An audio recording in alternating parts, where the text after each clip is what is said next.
Huwag niyo tirahin!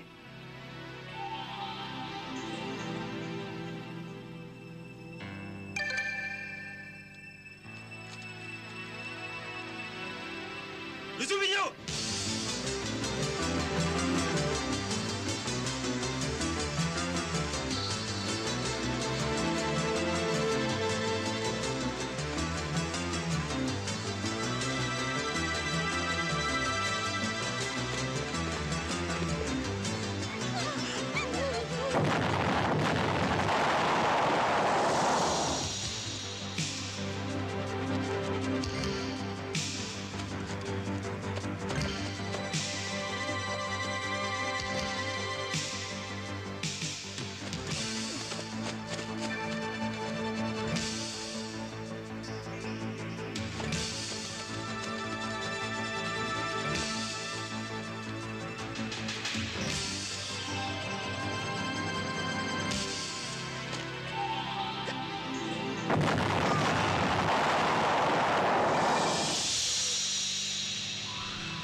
Romano, ilang beses ka namin tinilegramahan, ngunit hindi ka namin makontak.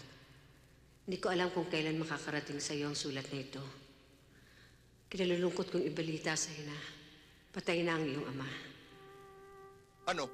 Sundalo? Noong pa'y sinabi ko na sa'yo, ayokong magsundalo ka. Ano bang gusto mong patunayan? Wala akong gustong patunayan ni Tay. Sinunod ko lang ang gusto ko. Pero pinilit ko pa rin sundin ang gusto nyo. Pero wala akong hilig maging abogado, Tay. Wala rin akong balak pasukin ng politika, gaya nyo. Eh, anong gusto mo? Ang pumatay? Gaya nyo, Tay, gusto ko rin po makatulong sa bayan. Sa pamamagitan ng armas? Nang bala? Walang matitirang buhay sa atin. At kung ganyan ang katwiran mo, hindi ako magtatakang matatahimik ang bayan natin. Pagkat ubos na tayong lahat.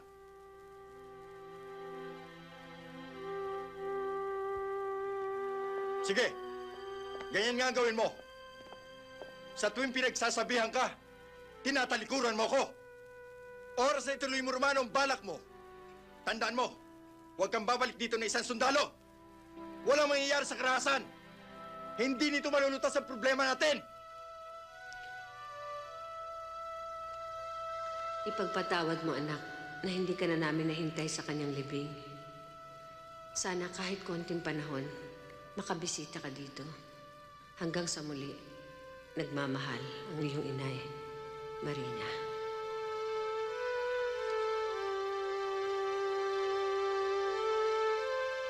Are you out of your mind? Ang husay-husay ng record mo dito. Tapos magre-resign ka? Sir, namatay ho ang tatay ko. O ngayon, Uuwi po ako sa amin.